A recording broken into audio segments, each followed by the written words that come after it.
president get on China trade? This morning he said he got new information that the Chinese are coming here to cut a deal.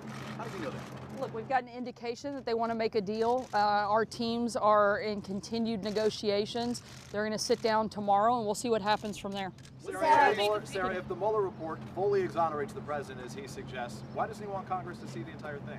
Look, I think it's so absurd, this idea that Congress doesn't get to see the Mueller report. In fact, there's a less redacted version of the Mueller report sitting there waiting on them to come and look at it. Not a single Democrat has even taken the time to go and look at it. They're asking for information they know they can't have.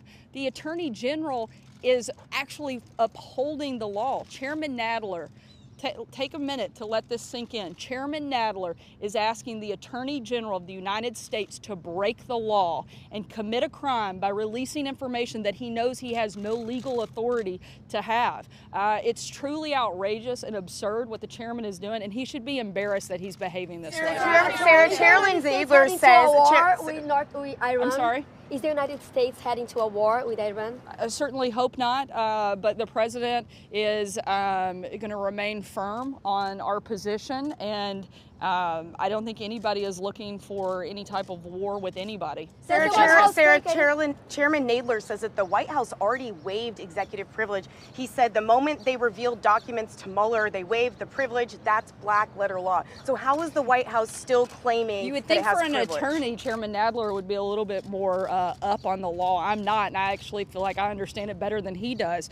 The Attorney General is protecting information, grand jury information, confidential information that he cannot release. The fact that the chairman knows that and continues to ignore it is absolutely absurd. Let's not forget, this is the same guy who was too afraid to ask the Attorney General questions himself. If he can't do his job and he can't understand the basic rule of law and uphold it, then he shouldn't be in the position he's in. At this point, is there executive privilege over the Mueller report? Does he still plan to declassify the FISA warrants and the 302s like he said he's going to do? And if so, when? Certainly something that the president is looking into doing, and we'll keep you posted on the time frame. More on that, just to follow up on that. Is there any indication that the president would not like to see Mueller testifying now that executive privilege has been asserted? And is there any indication that Mueller might be asked to stay on and not leave in the next few days because of the assertion of executive privilege? I'm not aware of any requests like that. The president's made his feeling on that very clear. The way that we see this is that this is over, and just because the Democrats didn't like the results doesn't mean they get to redo this process. We've spent 2 years, millions of taxpayer dollars, submitted millions of pages and documents, been fully cooperative, hundreds of hours of testimony, and Bob Mueller came back and said there was no collusion. If Bob Mueller couldn't find it, I am 100% sure that Jerry Nadler is not going to find anything that Bob Mueller couldn't. He can't even handle asking the Attorney General questions. Do we really think he could handle something like this? I think the answer is no. Sarah, is the president okay with South Korea sending food aid to North Korea when there appear to be new provocations again from Pyongyang? Our position in regards to North Korea is going to continue to be the maximum pressure campaign. Our focus is on the denuclearization. If South Korea moves forward on that front, we're not going to intervene. Sir,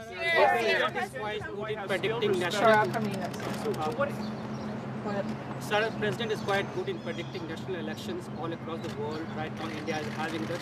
He's quite good at predicting a lot of things. Yeah. So what is his take on India's election? He is the president of the world's oldest democracy, world's largest democracy, is having its election right now. I haven't spoken to him about that specific election, but if I get something on it, I'll certainly let you know. The White House still respects congressional oversight. Chairman Nadler says this is the end of congressional oversight. Well, that's because Chairman Nadler is again trying to violate the law. The president and the Attorney General are the ones that are actually upholding it. And as long as Congress and this committee continue to ask the Attorney General to commit a crime, the president and the Attorney General will continue to actually uphold the law. Shannon, I'll take last question. President going to allow Don McGahn to testify? We'll let you know. We have an announcement on that front. Sarah, what do you make of people say that the president, by exerting executive privilege, is now plunging the country into a constitutional crisis. Is that hyperbole? What do you make of that? I make of that people don't understand the precedent that has been set. This is fully consistent with that precedent, and it's fully consistent with the president actually upholding the law. If anybody is overstepping, that would be Chairman Nadler and his committee. Thanks, guys. Colorado shooting, Sarah, the thoughts from the White House on camera about the Colorado shooting? On the Colorado shooting, certainly.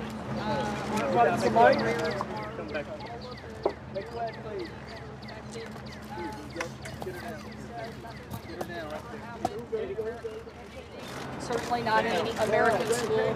Every child should feel safe when they go to school. I'm a parent myself. The president is a parent, a grandparent, and our administration and our team is going to do everything we can to continue to look for ways to safeguard schools. We have the National Safety Commission that made a number of recommendations. We want to work with states and local communities to see those enacted. Gun violence and public health crisis.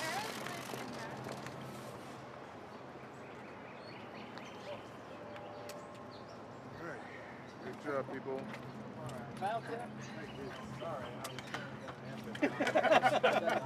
See what he did.